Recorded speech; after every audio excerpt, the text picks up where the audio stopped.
Dans les ateliers d'écriture et dans les cours de littérature, on nous enseigne l'art de la description.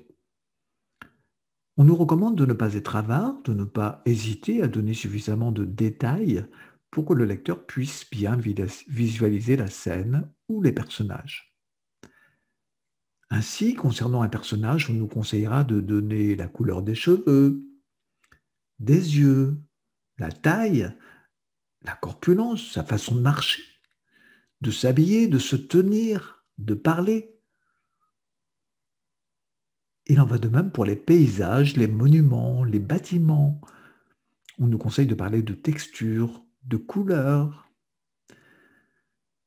Mais j'avoue ne pas être tout à fait d'accord avec ce type de description qui font davantage penser à des rapports de police qu'à de la littérature. Je pense que moins on en dit, et mieux c'est. Pourquoi? Eh bien, parce que moins on en dit, et plus le lecteur pourra faire jouer son imagination. Il se sentira davantage impliqué dans la lecture et s'appropriera plus facilement votre histoire. Si nous nous livrons une description trop détaillée, trop complète, eh bien nous empiétons sur son imagination. Alors bien sûr, en contrepartie, lorsqu'on donne peu de détails, la description doit être très forte, voire originale. Autrement dit, elle doit marquer le lecteur. J'aime beaucoup prendre l'exemple de John Font, pardon pour la prononciation, auteur américain, qui a écrit L'Orge, dont est tiré l'extrait que je vais vous présenter. Eh bien, John Font, il décrit Frank Galliano, poseur de briques.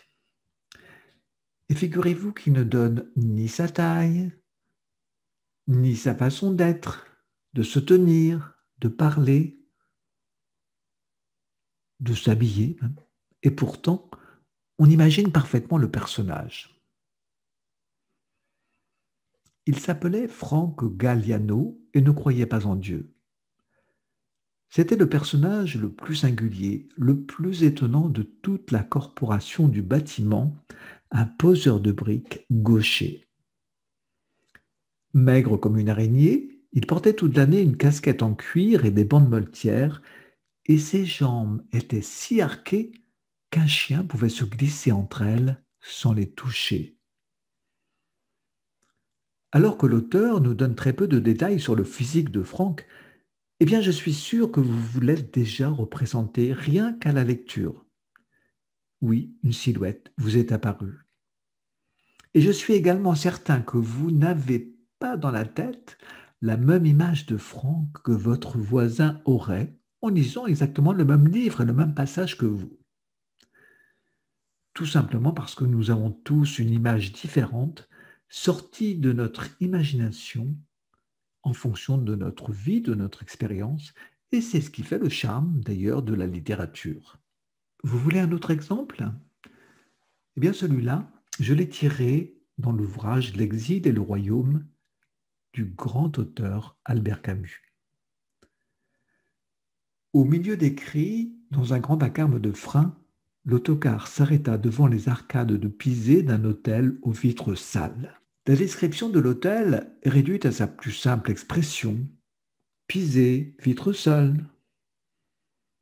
Et pourtant, je suis sûr que vous avez déjà visualisé l'hôtel avec ces deux simples détails. Vous le voyez, n'est-ce pas? Merci pour votre attention et à bientôt pour une autre vidéo. Bien sûr, si vous n'êtes pas encore abonné, abonnez-vous.